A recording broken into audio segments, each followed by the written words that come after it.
Instant Runoff Voting, where every vote counts. Instant runoff voting allows us to rank our choices. I might rank Susie first, Becky second, and Bri third. If Susie doesn't have enough votes, she's eliminated, but my vote goes to Becky. That way my vote isn't wasted. I like that. In this example, we'll be ranking a Green, a Democrat, and a Republican. But this example can be used in nonpartisan municipal elections. The results will be exactly the same. We're just going to use the political parties because it's easier to follow along. There was a hotly contested race coming up, and the local co-op organized a bus with 300 people to go out and vote. Everybody was very excited. Their plan was to rank the Green Party first, the Democrat second, and they weren't even going to vote for the Republican because they hated him so much. You can do that with IRV. Unfortunately, there was road work on the bridge that prevented them from getting to the polls on time. They didn't get to vote that night. They were pretty upset about that. But they did get to see the results of the polling that night. You can see that those Green Party supporters that came out earlier, many of them ranked the Democrat second, and a few ranked the Republican second as well, maybe for their fiscal responsibility.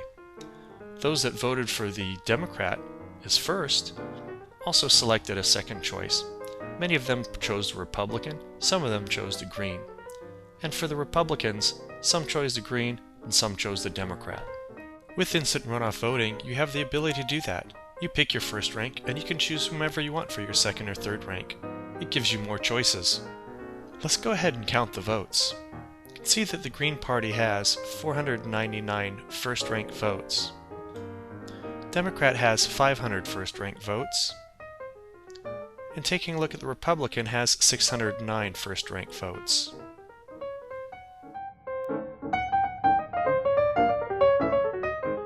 Unfortunately, the Green Party candidate has the lowest number of first-place votes, therefore he's eliminated. But that's okay, since the votes aren't wasted. If you voted for the Green candidate, your vote is given to your second choice. In this case, 417 votes goes to the Democrat, giving him 917 votes. Only 82 Green Party supporters had the Republican as their second choice, so those votes are given to the Republican. The Republican will now have a total of 691 votes. 1,608 voters cast a vote that day, so you need at least 805 votes to win. That's 50% plus 1, a majority. The Democrat wins! The 300 Green Party supporters were not all that displeased that the Democrat won. After all, it was going to be their second choice. But they were upset that the bridge was out and it prevented them from getting to the polling place, and it was the city's fault. They lodged a formal complaint that night and ultimately won, allowing them to exercise their constitutional and sacred right to vote. And they did just what they said they would. 300 votes for the Green as their first choice, second choice for the Democrat, and they even marked a big X for third place, making sure everyone knew they did not want to vote for the Republican. Two things are going to happen here. You now have 300 more votes for the Green Party. Let's add those to the Green Party's total. They now have 799 votes.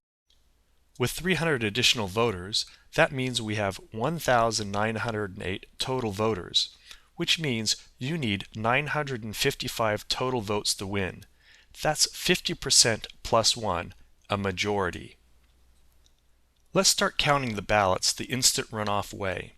We can see that the Democrat has the least number of first-rank votes, so they're going to be eliminated. But the people that voted for the Democrat, their votes aren't wasted.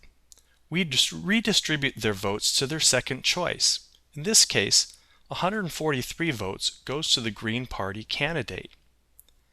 That's added to the 799 that they already have, which gives them 942 votes.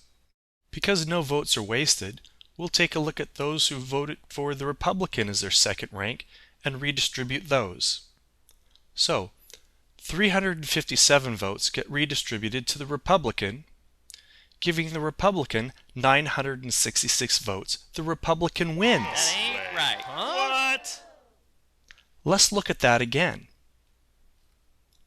You have the Democrat with 500 votes. He gets eliminated because he has the least number of first-ranked votes. The votes then are redistributed, 143 to the Green Party candidate, 799 plus 143 from the second ranks. That gives the Green Party candidate a total of 942. There's a second rank, second choice for the Republican of 357, which gives the Republican 966. You need a total of 955, which is a majority, 50% plus 1. The Republican wins. It was a quiet bus ride home for those 300 Green Party supporters. You've got to ask yourself, how can this voting scheme make it such that 300 additional votes can elect somebody that you didn't even vote for? It saddens me when I hear people say things like, "I want my vote to count," or "Instant runoff voting helps third-party candidates," or even "Instant runoff voting is a democratic way to run elections." Class, now do your homework. Type "Stop Instant Runoff Voting" in any search engine. You'll be amazed at what you'll learn.